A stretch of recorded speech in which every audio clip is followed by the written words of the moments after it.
کہ کیا حلال ہے کیا حرام ہے. سیدھی سیدھی بات ہے. جو اللہ تعالیٰ کہتا ہے، اس کے رسول کہتے ہیں کہ یہ حلال ہے، ہم وہ کھاتے ہیں. جس کو اس نے منع کیا، اس کے رسول نے منع کیا، ہم اس کو نہیں کھاتے.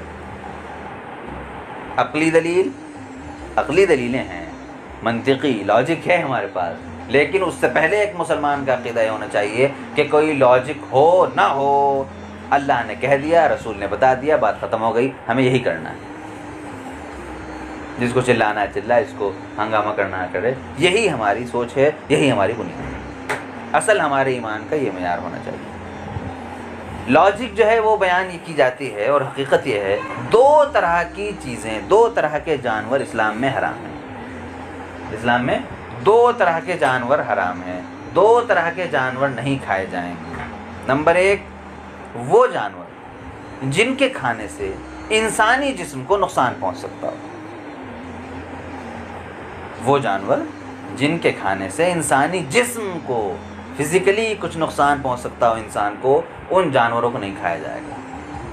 جیسے بہتا ہوا خون ہے، نقصان دہ ہوتا ہے، اس کو حرام کر دیا گیا. خنزیر کا گوشت ہے، انسان کے لیے غلاظتیں کھاتا ہے، گندگیاں کھاتا ہے. آدمی اندھادھن اس کو ٹھونک کے کھائے گا تو کیا ہوگا؟ اس کا نقصان ہوگا، اس کو حرام کر دیا گیا. سینگ ہے، سینگ کو ابال کے کوئی کھا لے، اے بھائی جا کے اندر معدے کا کیا حال کرے گا تمہارے، اس کو ناجائز کر دیا گیا. بال ہیں، ظاہر بات ہے نقصان پہنچائیں گے، ان کو ناجائز کر دیا گیا، وغیرہ وغیرہ. اس طرح کی بے شمار چیزیں آپ دیکھتے چلے جائیے حرام.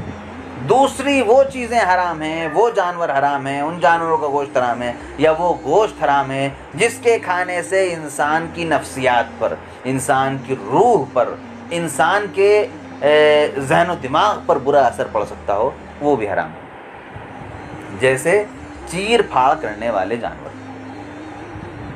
یہ بات طے شدہ ہے کہ آدمی جس جانور کا گوشت کھاتا ہے، جو چیزیں اس کے پیٹ میں جاتی ہیں، اس کا اثر اس کی شخصیت پہ پڑتا ہے.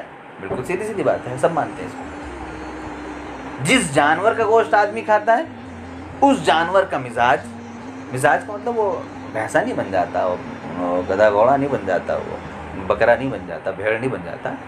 لیکن اگر آدمی کا گدھے کا گوشت کھا رہا ہے، گدھے کے اوپر غباوت، بے وقوفی، حماقت غالب ہے گدھے کے اوپر، دنیا مانتی ہے، اس میں تو کوئی انکار نہیں.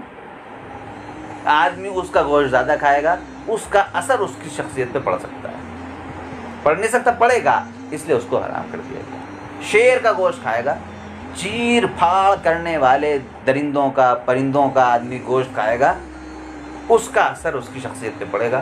اس کے مزاج میں تشدد، اس کے مزاج میں ظلم و جبر پیدا ہوگا. ان سب چیزوں کو حرام کر دیا گیا. یہ دو باتیں یاد رکھنے کی ہیں. ایک بات کے اندر دو بات، دو طرح کی چیزیں، دو طرح کے گوشت حرام کیے گئے ہیں. ایک وہ جن کے کھانے سے جسم کو نقصان پہنچتا ہو، دوسرے وہ جن کو کھانے سے روح کو نقصان پہنچتا ہو.